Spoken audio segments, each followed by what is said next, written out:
Thank you very much, Janet, and welcome everybody. Thank you for coming. We're absolutely honored to have Mayor Sal Panto with us today, long friend of Easton Kiwanis. And Janet is right. He does have a special place in our heart. We got married at the Riverview venue, and he really helped facilitate a wonderful ceremony that was it was awesome. It was awesome. As I said, Mayor Panto has been a long friend of Easton Kiwanis. He shared at our 100th anniversary a few years back. We're in our 103rd year right now. He shared at our 95th, and he even shared at our 75th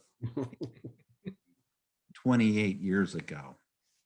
Right now, he is in his 4th consecutive term as the mayor of Easton, winning that election in November of 2019 by 82% of the voters, which in today's political climate, that's almost unheard of. And it just speaks to his love and care and attention to our beloved city of Easton. I moved here 23 years ago in '98, and Easton has undergone a dramatic change since I moved here, and most of that has been under his care and attention. He's known for his fiscal stability that he's brought to the city, and the downtown area is a wonderful place. We're honored to have you, Mayor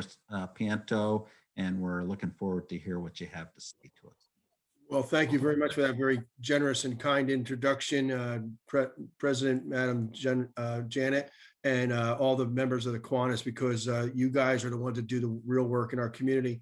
It's easy for me to run a city when we have a community of such great volunteers. I can't thank the volunteers in the community enough. And when I say the community, I'm talking about the entire Easton area. I never looked at the city as being separate or an island from all the others. And, I've worked in Palmer Township, I've worked in Forks Township, and I love our city, but it's our area that makes up one whole community. And I really appreciate the Kiwanis Club giving me the opportunity to talk about a year in review that was one hell of a year. There's no other way of putting it. We started off 2020 with perfect vision. I mean, we knew exactly where we were going. We had great projects that we were announcing, and then all of a sudden, I'm in Washington, D.C., hearing from the vice president at the time, Pence, about this coronavirus. It's starting to hit our country. And all of us mayors were down there and at the White House, and it was something that we were somewhat familiar with because we had some sessions on it at our hotel about our conference, because the hotel had made so many major sanitation issues to make us safe. And came back to Easton, and the first phone call I got was from Crayola telling me they were shutting down the experience on Center Square. So, between that, the social unrest of our country, we went into an environmental Superfund site down on 611, where the old Easton Chromium Company just abandoned their site with all types of chemicals in their barrels that were leaking. And that looked to be a $350,000 cleanup. Everything just went south. But the biggest thing that went south was the fact that we lost $5.5 million in revenue that was expected last year. And that $5.5 million came from reduced expenses. We tried to reduce expenses, and we refinanced our debt to a little bit longer term and much better interest rates. Most of that $5.5 million came from parking fees. We suspended parking fees in downtown. There was nobody down there anyway. Our casino money, when the casino went into Bethlehem, Easton was not at the table, so we didn't get any cut of the slot machines. So when I heard about the table machines, I went to all the meetings and made ourselves known. And Easton, as the county seat, does get a cut of the table games. So if you go to a casino, don't play the slot machines. Play one of the table games, because we get about $1.3 million normally. Last year, we probably got about $1 million less. A million of that money, of that 5.5 million, came directly from casino money. The rest of it came from the parking money, the state theater money, Crayola closing, and the state theater closing had a major impact on our amusement tax. And Lafayette shutting down, sending all their students home. You'd be surprised the amount of economic benefit we have just from the college. When the college is in session, they came back to school last week for the first time since last March. So we're excited to have them back. But we had an issue of the $5.5 million. We immediately started working on how we cut our expenses, what capital projects we can forego for another year or two. And we looked at 81 employees were furloughed. Now, I do see that Palmer Township just furloughed 13 of their employees because all the communities across the country are facing the same problem of not being able to have money. And the money that we are losing is not covered by any federal dollars. Now, we're hoping in this $1.9 trillion that there's $350 million for direct aid to local communities. And it's not just direct aid. We did get money from the federal government. I'm not saying we didn't. And it was through the county. And so, but the fact of the matter was we could only use it for directly related expenses of COVID, personal protective equipment, extra things that we were doing in the public buildings to make them safe. But no money came to the cities, municipalities of any size or shape, or tribal villages, and that could be offset the $5.5 million. Now we're hoping that this money, that if it does get approved by the House and Senate, that some of the money will come to the cities and municipalities, including places like Palmer Township, to help us with the actual revenue loss. So we're looking forward to that. During the pandemic, the governors of the states, nation's country, states, the governors were the ones that managed it. Some did very well, some did not very well. I would never wanted to have been in that position of shutting down your economy. I don't think any governor or any elected official wants to do that willingly. Shutting down your economy, is going to have a major impact on your residents and your small business owners. But coming out of the pandemic, it's really the mayors of the cities that are going to be responsible for bringing our economy back. And our motto in Easton has been, we're not only going to survive, we're going to thrive. And so far, I'd have to say we're doing pretty well. The first thing we did was I developed what I called my business recovery plan, the BRP. And phase one was our outdoor dining to assist our residents who were shut down for 10 weeks. And that outdoor dining became so successful that we're looking forward to bringing it back again this year. It may be in a different scenario because we allowed restaurants to move into the travel lanes because all of our streets in downtown are one way. But PennDOT is going to make all of our Ferry, Spring Garden, 4th, and 2nd two ways. So we're not going to be able to have any seating out in the traffic lanes, but they will be true parking eateries or eateries that they're calling them, such places as Bethlehem. So that was our first phase, outdoor dining, but it did not do a whole lot for our downtown merchants and our small businesses throughout the city. Some of them did well because they opened up late at night when the diners were downtown. I can tell you that a company like Skip Fairchild's son, Easton Outdoor Company, had their best June ever because they were open late at night. Many of our downtown merchants are still stuck in the historic 9 to 5, Monday through Friday, and Saturdays 9 to 3. And then unfortunately, that's not when people have the opportunity to shop. So we looked at some of them who did extremely well and some of them who were still struggling, some of them who never reopened. So we went into phase two. And phase two was very honestly stolen from the European countries that I visited, my wife and I, with some friends the last 2 years, the Christmas market. Now, we don't call it the Christmas market in Easton. We're not trying to be the Christkindlmark of Bethlehem. We just called it our winter market. And it is very similar to some extent. However, we required every one of our businesses that rented or not rented, because there's no rent on the huts, to be an Easton business. It wasn't these, like if you go to Christkindlmark, which is a really great Christmas village, you're going to go there and buy arts and crafts that are handmade by people from 100 miles away.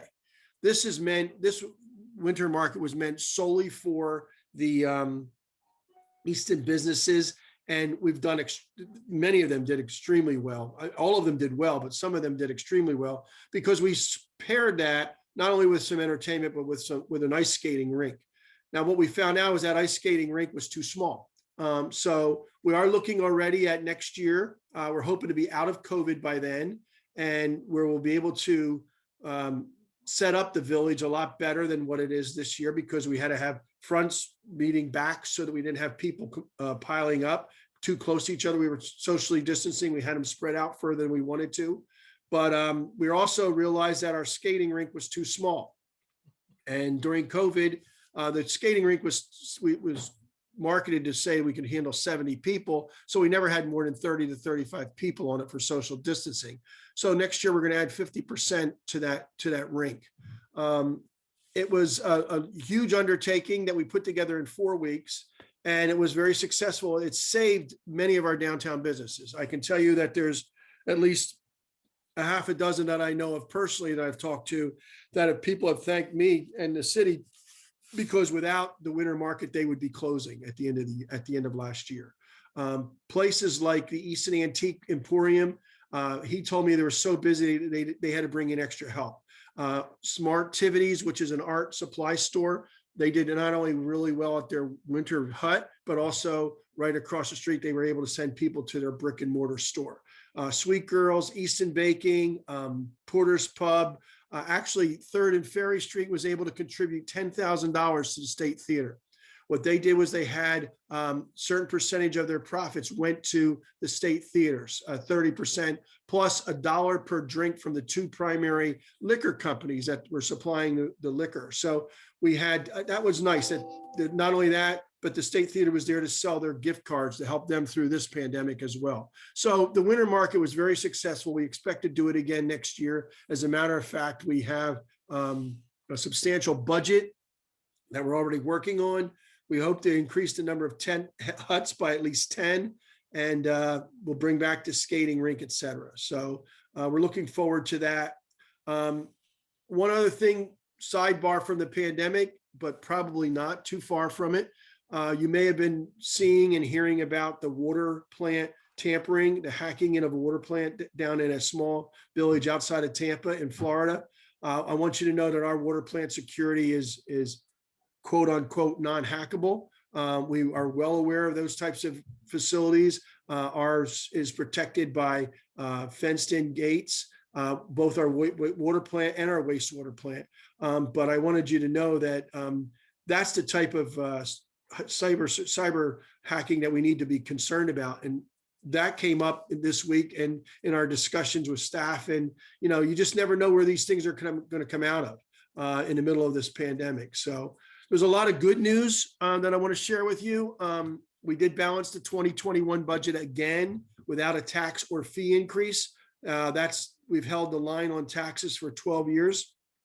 And we've held the line on taxes for 13 years, 12 years for all of our fees. But I will tell you that it doesn't get any easier, obviously, coming off a pandemic when you lost $5.5 million last year. But we did what our financial advisors called a scoop and toss, and where we put all of our debt together and extended it out, refinanced it, plus got enough money to build our 4th Street garage. So we're actually going to do better in the near term than we would be if we didn't have the pandemic financially. We were able to save $2.5 million a year this year. So the $3 million that we were able to save, we still had a $2.5 million gap. It covered that. As a matter of fact, it covered that. We had $700,000 to add to the 21 budget, and we have about another $500,000 that we can add to the 22 budget, because we think it's going to be that far out before our revenues come back up to what quote unquote is normal.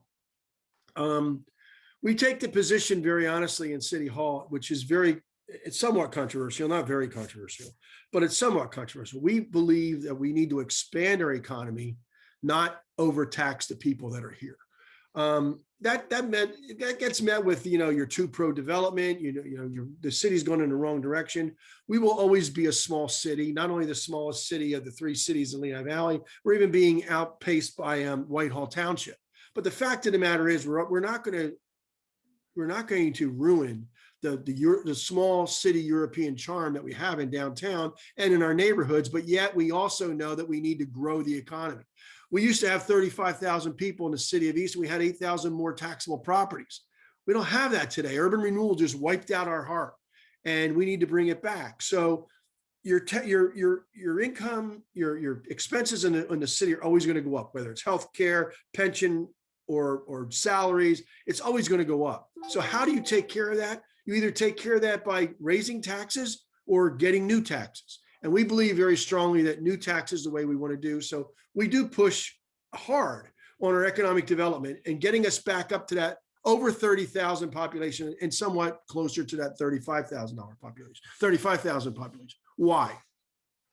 You're spreading your costs over a larger group of people. It's not rocket science, people. It's what's being done. And although we have a lot of issues with people when we start talking about development, some people like it, some people don't. The fact of the matter is we went through a real tough 2 years during the whole debate about the expansion of Lafayette College. And if you go up there today, you'll see a beautiful residence hall with a diner serving our neighborhood, a college store, a health center, a brand new park at the corner of High and Cattell. And this year we have, in addition to a lot of other projects, private projects, the college will be spending about $1 million on intersection improvements along Cattell Street from Clinton Terrace to High Street. The $1.3 million along Bushkill Drive. You've seen a lot of the curb and sidewalks and street trees and streetlights have already been put in. So the college is still our largest taxpayer and our largest economic boost of the city. There's no doubt about it. They're our large business. They are our Crayola, which is no longer in Easton, is out in, or Victaulic or any of the others that moved out of town out in the suburbs. We get very little. They have an Easton address, but we don't get any revenue from them. The college has been paying us for every property they own off of their main campus. They pay all the taxes, city, state, local, and county, and school. So they're the largest taxpayer. And then you figure all their employees pay local income tax to the city and to the school district. So we're always conscious of the dichotomy about growth versus stagnation. And yes, some people who are wealthy can afford stagnation, other people can't. And in our city where we have 30% below the poverty level, we need to worry about those people. We don't want to just get rid of them and gentrify the city and move them into smaller areas that aren't as expensive. So we really do take a view of the city as a whole. And is this project good for the city as a whole, or is it not good for a small group of people? And the college, they're going to add, they want to add 400 students. The average student at Lafayette College spends $6,000 per student per year in the local economy. And that's not just Easton, that's Palmer, that's Forks, that's Wilsonboro, and because they go all over. And we're excited about that. So the good news is that most of our small businesses are making it through the pandemic. The economic development projects that were announced in the beginning of last year are still in. If you go down, you will see where it used to be the beautiful Boyd Theater, originally known as the Seville Theater. Piranha is building the Seville apartments. The steel is up. The stair towers are up. So we're looking forward to that. Our 4th Street garage bids came in. We'll be presenting them in 2 weeks to City Council and hopefully letting that contract. We do have an issue with that.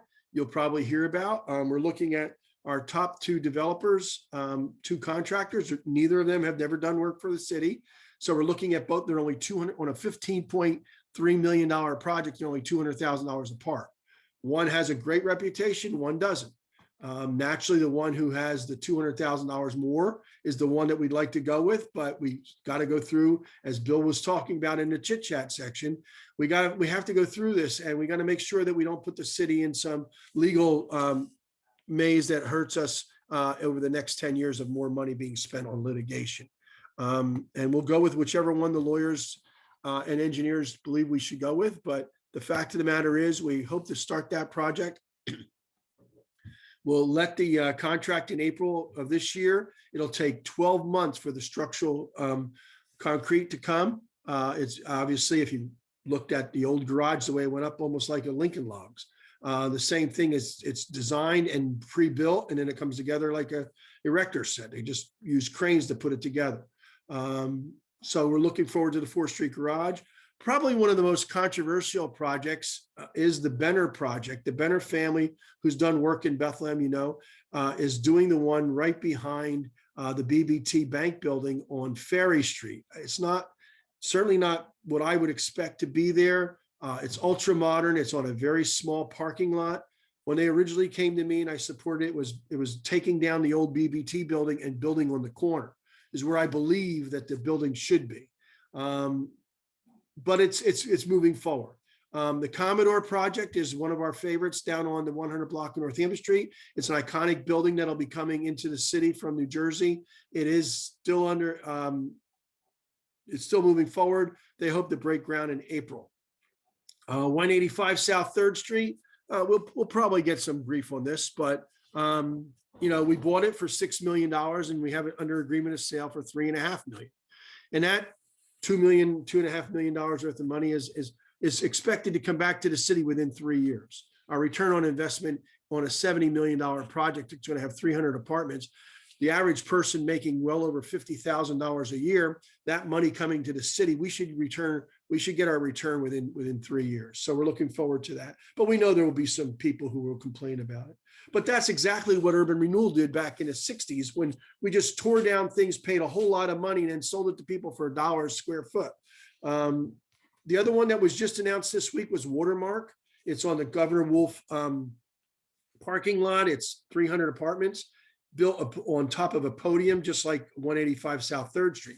This is a parking lot a deck that'll get it up above the floodplain so that the cars will park underneath, and then the buildings will rise 4 stories above the podium. So it'll be a 5-story building.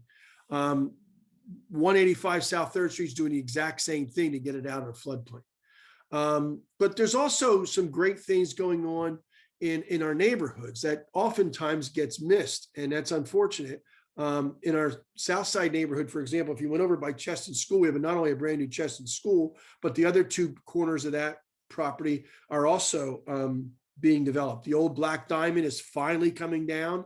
Black Diamond been a sore site in the city, blighted for over 25 years. That's coming down. The environmental remediation is done. Construction is starting, and that'll be workforce housing for people who are gainfully employed, working at least 35 hours a week, but may not be at a level that they can afford the market rate rents that are happening now. Across the street, where the old former General Aniline Film was, that is being turned into the Easton Yards project, which is a market rate project. So those apartments will be market rate, probably around $1,200 a month for 2-bedroom. And it's also being built by mostly all minority contractors. So we're really excited about that. The new Cheston School that the school district built is absolutely fabulous. It's beautiful. It's the kind of elementary school that we need in our school districts to educate our kids, to make the teachers have flexible workspaces so they can meet the needs of the students today. And of course, if you go out to 12th Street, you know that Cottingham Stadium is under construction too. And they're doing exactly the way they're building the stands exactly the way we're building our parking garage. It's all precast concrete that's being put in place. And the home side is done. The visitor side is almost done. So we're excited about that project, even though it's a school district project, because it's going to have artificial turf. And the school district, at least when John was there, and I think Dave Piparato will be the same way, is looking forward to opening it up to our kids in the West Ward for recreational opportunities. They never wanted to open up Cottingham Stadium because what I would call it was a sacred soil, because they didn't want to ruin the grass for football players. Now that they have turf, it's a little bit easier. So we're excited about Cottingham Stadium. We believe it's better to leave it in the city with all of its problems. Somebody says there's more parking out at the high school, and there actually isn't. If you go by the high school on a home game, you will see that there's no parking left out there. Between all the players, the band, the parents, and all those people, the coaches, there's not any place left to park. So there's actually, believe it or not, more parking in downtown Easton. the individual units that we're doing in the neighborhoods, we see a lot of restoration going on. A lot of people investing in areas that we never thought they would invest in. For example, Hearst Publishing, you know, if you've been downtown, Heritage Lanes is now 2 stories instead of 1 story. It's not only rented out all but 8,500 square feet by Hearst Publishing and their creative group, but the last 8,500 square feet we're working right now with Senator Boscola's office and trying to get a state grant to bring to the downtown a very high-tech company that wants to take the rest of that space. But just to build out of that space is over $1 million. So we're looking for maybe a $500,000 grant from the state. So that project, the interesting thing is the one manager already lives in downtown Easton, and another manager who just moved in from New Jersey for the bicycling magazine. He just bought a house at 10th and Washington, which is right in the heart of the West Ward. So, and he's moved his family there and he loves living there. So we have a long way to go. I mean, the West Ward is like the Titanic, but we're starting to turn it. You have not heard about the problems lately of the crime running rampant. We've reduced crime for the last 13 years in a row, but unfortunately the reputation and the perception is still there. So we need good families moving in. And I think this is the start of it. We have a number of really high-end incomes in the West Ward that are moving into the West Ward because the values are just phenomenal. So we're looking forward to that. All the units I just talked about will add over 750 units to the city, both on the south side and the downtown, which will add about 1,200 to 1,300 residents. Again, more residents paying more taxes, more residents spending money in the city, and it's really something that we think is going to be important for us. We're hoping that this year brings their summer festivals and events back. We missed all of them last year. We've had them all virtually. Heritage Day is absolutely my favorite because of my love of the city's history. But we also looking forward to the Winter Market, the Bacon Festival, Garlic Festival, Clam Jam. All those things are looking. Our cruise nights are very successful. People bringing their classic cars to downtown Easton. Imagine that. People bringing cars that are worth over $100,000 into downtown and not having to worry about damage and vandalism. So we're looking forward to that. We also have a lot of projects on the horizon, new projects that I'm not even allowed to, that I can't talk to you about. But I will tell you that our waterfront is being looked at by private developers to redo them. I mean, the 5-story Larry Holmes building would be a beautiful apartment complex for seniors overlooking the Delaware River and Lehigh River and the confluence. But there's other projects that are being looked at as well. And our goal is to bring more workers downtown. Our goal this year, like last year, is the same exact goal, is to increase the daytime economy of the city. It started with the move of Lafayette College, bringing 70 workers down to the Alpha building, Hearst moving in with 180. We need to increase our population in downtown by people who are going to go to our restaurants for lunches and our sandwich shops and our pizzerias, not just coming down at night, which we really thank all of the people for. But the good news is that all of our restaurants, everybody says, Mayor, how many more restaurants can you have? Well, success breeds success. And it still takes you a couple of weeks to get on the reservation form for Oak, which is our newest one. The owners of Oak River Grill and Ocean just opened up their new bed and breakfast, the Townley. Channel 69 put their people up there during the snowstorm last week, and they actually loved it. It's a beautiful facility. I mean, it's absolutely gorgeous. So, we tie that in with the Grand Estonian and Lafayette Inn, and now we have 3 micro hotels that could accommodate a number of people. And I hope to see parents and board of trustees and stuff coming to all 3 of them. So I'll gladly, Jim, open it up for any questions that people may have or comments. Definitely. The good news is that the projects I talked to you about will add over $250 million worth of assessed value to the city and to the school district. Fabulous. That's fabulous. What a great overview. Obviously, many irons in the fire there. Folks, it's open to questions. Bill, go ahead. Sal, question. What can you tell us about the Pfizer? Is there anything happening when they take out all the garbage buildings and stuff? There's a lot happening here, Bill. Thank you. What are they going to do on 13th Street with the buildings? Thank you for the comment. I will I will tell you that I'm not happy about it. The City of Easton, when we were given the Hackett Park complex by the Hackett family, we were also, at that time in our history, cities were allowed to annex property, and the Easton never did. The only thing they did was annex and merge with the borough of South Easton, but they never went after West Easton or Glendon or Wilson or anything else. And when we annexed the property up to Hackett's Park, as you know, you leave the city, go into Wilson Borough, and then back into the city to get to Hackett Park. Actually, we found the annexation of that Hackett Park included everything from 13th Street up to Hackett Park, up the hill. We've not taken any action against Wilson Borough. We have a good working relationship with them. You know, somebody made a decision many years ago that it would remain Wilson. So we've not done anything about that. But I will tell you that several years ago, when we knew Pfizer, Hillcrest, or whatever their name was at the end, was going out of business, the city was working with Lehigh Valley Industrial Parks. And we were looking to put an industrial park in there with light manufacturing and office buildings. Wilson Borough is moving forward with a project that's a 900,000 square foot distribution center. And the only thing that's in the actual City of Easton is the detention basin. So we're not real excited about the project. We think it's going to put a lot of extra traffic on Easton, not on Wilson. But the good news is it is right near the 13th Street exit. So we shouldn't get a lot of traffic. But if these tractor trailers want to go to 78 without going up 22 and 33, we're going to get the traffic.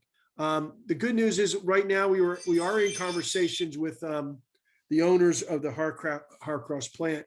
And we're looking forward to them giving us the remedy to open up the trail again, the connection there. Pfizer, when they had it, put fencing up between the old diving Pennsylvania Water Rescue and Gary Strausser's GJ Mills. You weren't allowed to walk through the plant. At least we'll be able to make that connection. You'd have to come out of the Carl Stern Arch Trail, go up 13th Street, out Bushkill Drive, and cross Gary Strausser's Blue Bridge, which he didn't give us permission to use, but it's not as scenic. It's certainly much more dangerous with it to traffic. So they're finishing up the remediation. They have a lot of environmental work to do there. And then they're going to be building a 900,000 square foot. They claim they will employ 350 people. Right now, the distribution centers are paying anywhere from $18 to $23 an hour. So that may be good for the area. I'll hold back my judgment. Good question. Come on, I can't be the only one with questions. Other questions?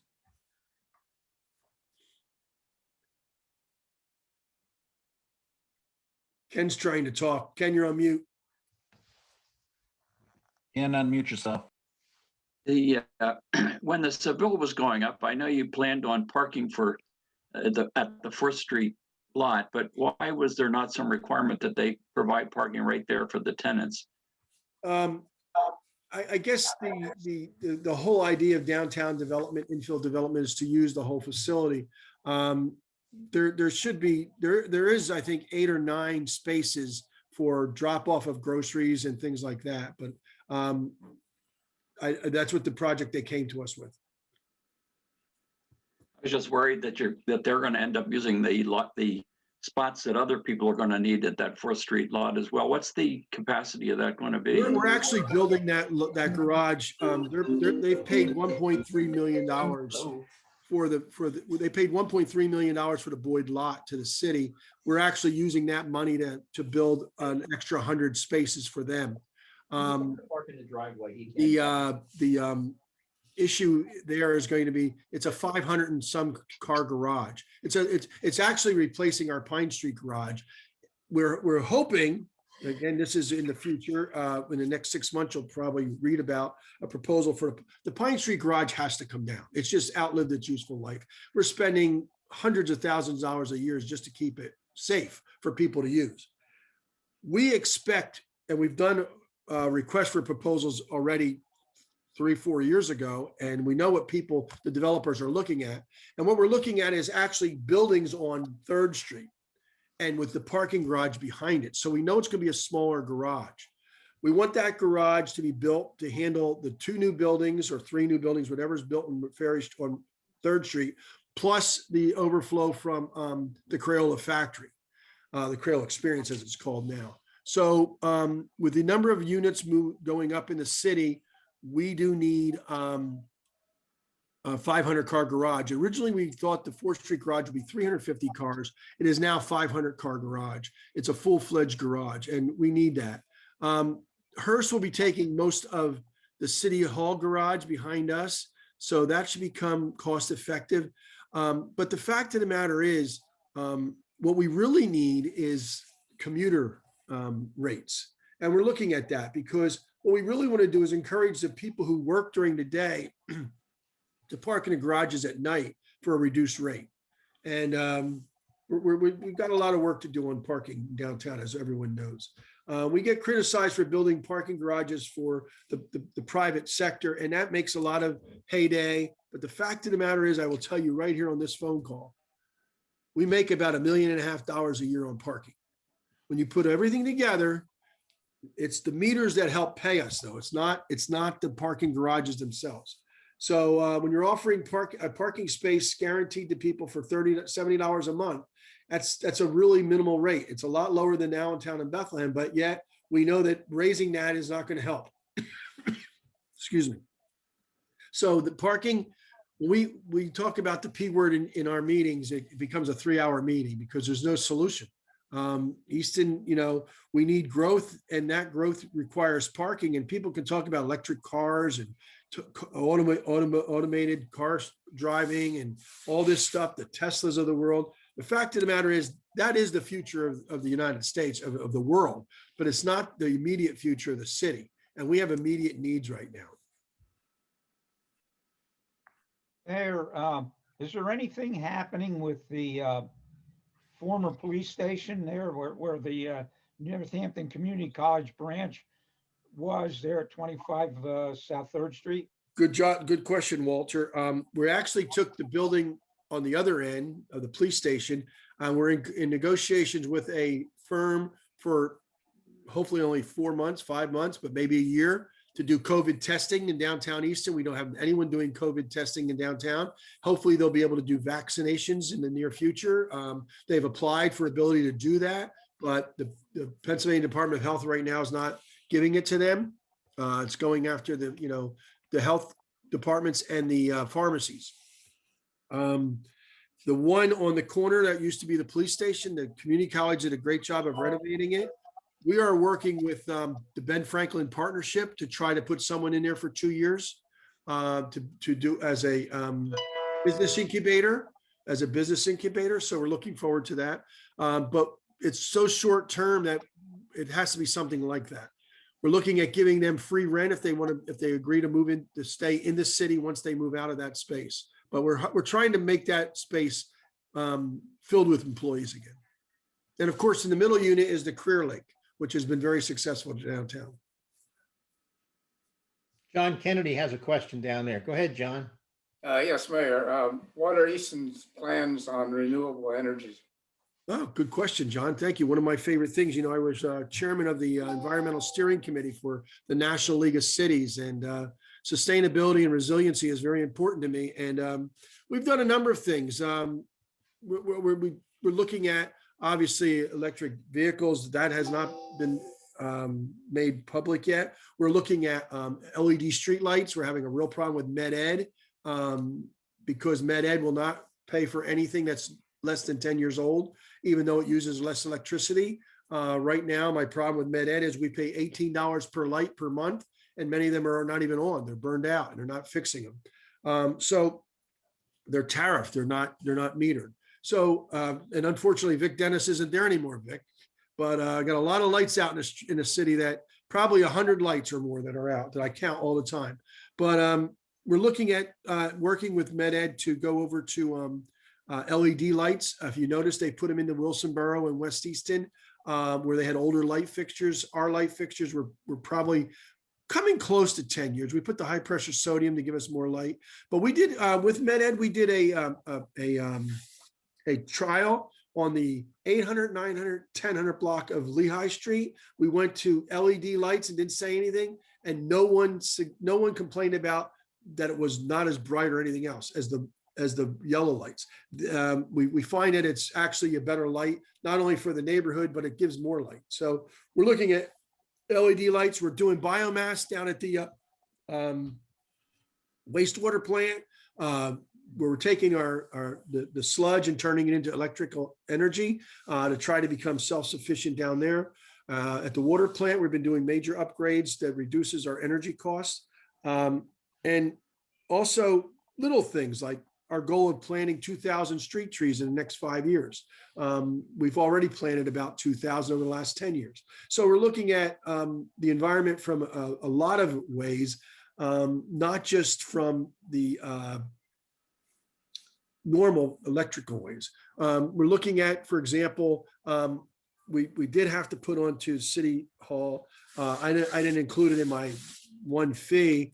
If you live in the city, you know that you're paying a MS4 fee, which is municipal sanitary sewer systems for your runoff water. The federal government imposed that, we didn't, and we got to reduce our sediment into the Lehigh and Delaware River over the next 5-10 years. And we will start next year with actual plans that will create rain gardens and bioponds and things like that, trying to collect our stormwater and cleaning it, putting snouts on various discharge areas to collect any grease and grime and sediment going into the river. So we have a lot of things going on with that. We're working with the Lehigh Valley Planning Commission on reducing our green gas emissions. We're working with Allentown and Bethel on all the same things as above. Yeah, well, the city's not the only entity with problems with med ed, but they're pretty terrible in terms of solar. Yeah, the city passed a solar ordinance back in 2008. That's how long we've had our solar ordinance on the books. They're not as innovative, or I find that Allentown and Bethlehem can do more with PPL than we can do with med ed. And that's nothing against med ed. We have a good working relationship with them, but they're not real high on alternative energy sources.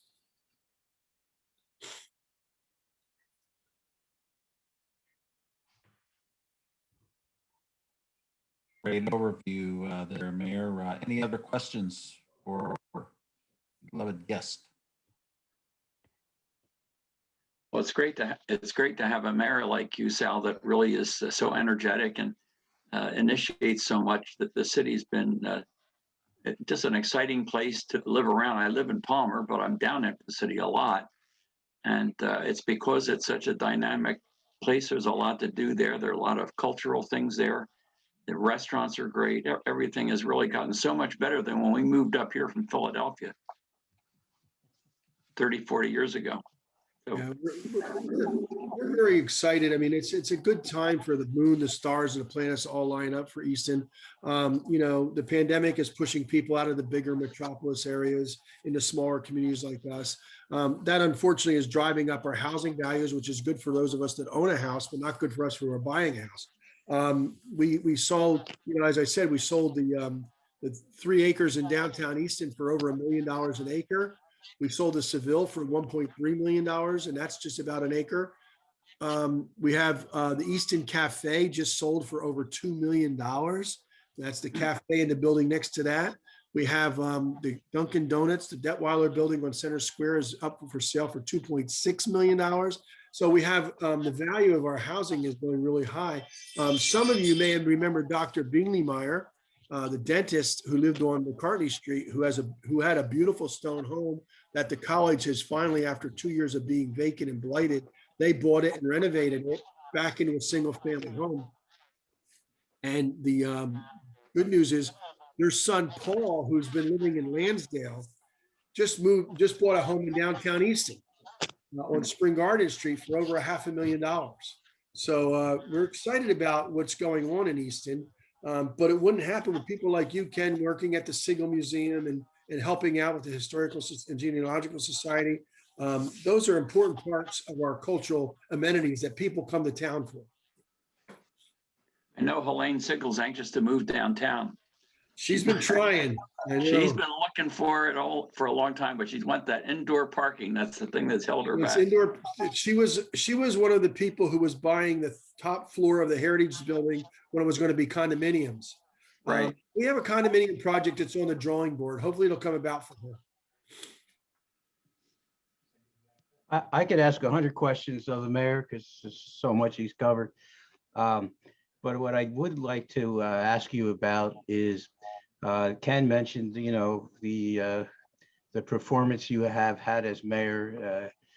You've been very successful, and in the private sector, corporations, so on and so forth, they talk about succession planning. And I know public officials are a little different, but I think it would be important because you've done such great, outstanding things for the city. What kind of role can you play, you know, to identify somebody to succeed you and help that person get elected to keep up the, you know, to keep going the good things you have done? Well, Nick, you bring up a good point, but it's really, it's not my role, obviously. I know it's not. Voters. It's up to the voters. And the one thing I will say is that I've worked very hard to put a good team in place. And hopefully anyone who becomes the mayor next time will understand that your team is really what's important. We have a really good team of directors and supervisors in the city right now. It used to be that, you know, the new broom sweeps clean and come in and they would wipe out all the people and put all new people in. That is just, that's egotistical. That's not what you want to do. If you're really meant to do it for the city, I kept all of Phil's people except for one who wasn't qualified to be in that position. I think it's really important that we hire professional employees. I'm not involved under this new form of government. I'm not involved in the hiring except for my directors. And we know that, you know, I remind all of my directors all the time that I will not back them up if they do something wrong. If they do something wrong, they're on their own. And I expect honesty, integrity, and character in every decision they make. And they've been very good about it. I've not had any problems in Easton. We're an open book. You can come anytime you want in the city hall, ask any question you want. The fact of the matter is whomever a mayor is in the future, whatever that is, they should keep the staff that is there in place because they're doing a great job. My role, one of the things I tell local elected officials all the time, if you become mayor of any city and think that your job is just in your city, you got a lot coming back. I'm very active in the National League of Cities. I'm on the board of trustees there. I'm very active in the United States Conference of Mayors. I'm a past president of the Pennsylvania Municipal League. That's where you meet people, you meet and greet. You know, I will tell you very honestly that I do a lot of my effort is just in lobbying, is getting grant money. We've had over close to $100 million of grants in the last 13 years that have helped move our city forward. We just recently, the Perron development at 185 South 3rd Street, we put in for a $3 million state grant. We were awarded 1.25. I made phone calls on Christmas Eve to the governor's office and we got another $1 million. That project was in jeopardy because it's a $70 million project. 1.25 is not enough to make that developer, entice that developer to do the project. So those are the kind of relationships you need to build. You need to be able to pick up the phone and call someone or drop in their office. Well, I can't do that anymore. But you know, I haven't been out of the city since March. And that there's a number of things that we need. For example, right now we just did get a $50,000 grant to study a pedestrian bridge from Larry Holmes Drive to the D&L Trail. Huge connection. It's much safer than going across the 3rd Street Bridge and down 611. That grant will design the project. It won't build it. So we need to be able to pick up the phone call and call up David Davin, Dennis Davin, or somebody in DCD, say, look, I need $3 million to build this bridge. That's how you get things done. And, you know, our project over at the Black Diamond was turned down the first time. I then brought Dennis Davin, the Secretary of DCED, into town. I said, look, I want to take you over here. I want to show you this project and why it's important. And pretty soon that got approved for low interest rates. So all those things are important, that the mayor should be the relationship builder. And we've been, next year, the whole Center Square upgrade. We haven't upgraded Center Square, the actual circle, what I call the park, since the 60s, the late 60s, early 70s. We're going to do that next year. We don't have the money to do that. It's all state grants. It's about $3.5 million worth of state grants that are going to improve that park. The other thing is we got Wood Avenue. We're going to do a brand new Wood Avenue from 7th Street all the way to 13th Street. That's all state money. It's all state money that we've been lining up and getting grants for, and we're putting it all together to get that project done, hopefully in 2021 yet. So I guess I would say that succession planning is really important in the private sector, but you just never know in the political sectors who's going to win, who's not going to win, what people's feelings are. I'll be very honest with you. When I ran, I was concerned about the College Hill neighborhood, which is a real stronghold for me because of the college expansion. We heard 30 people come in every meeting yelling and griping and cleaning. And the idea was I wanted that project done before the election year so that people, once they see it, they like it. Well, unfortunately, the 2-year delay, it didn't get done till this year. And those are the kinds of things that you worry about when you're a politician, when you're running for reelection, because you don't know.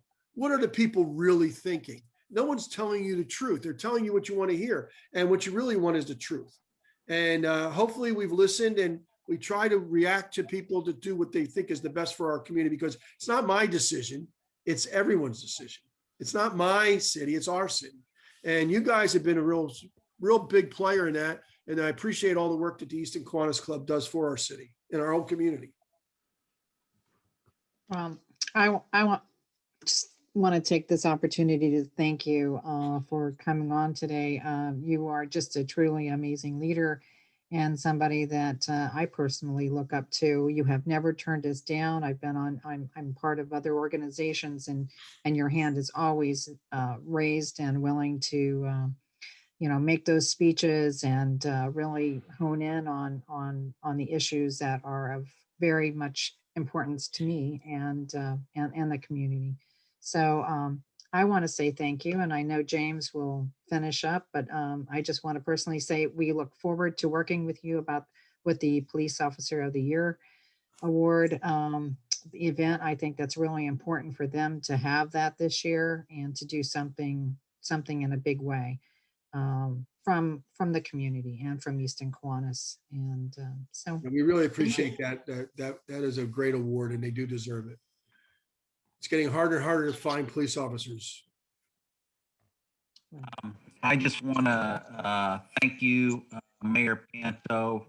What a wealth of information. I learned so much from your presentation, your vision, your energy, the way you draw people of quality to you and provide direction to the city.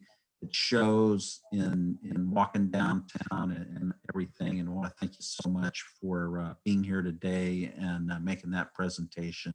Thank you, James. It really gives, it's such a wonderful thing to be a part of and to live here in Easton. Thank you, James. all right. So with that, I'll turn it back over to you, Janet, to wrap us up. Right. Well, thank you everybody for coming out today. We really appreciate it. We would like you to come out next week as well. And we appreciate all of our Easton Kiwanians and everything that you do, everything that you, your input is what is the most important thing to me. And so anyway, we are happy to have you, and I'm going to have Bill do the ringing of the bell. Do you have a bell? Of course I have a Kiwanis bell. Always have a Kiwanis bell. Okay. All right. So our meeting is adjourned for today. Please make it a safe week. And we look forward to seeing you next week.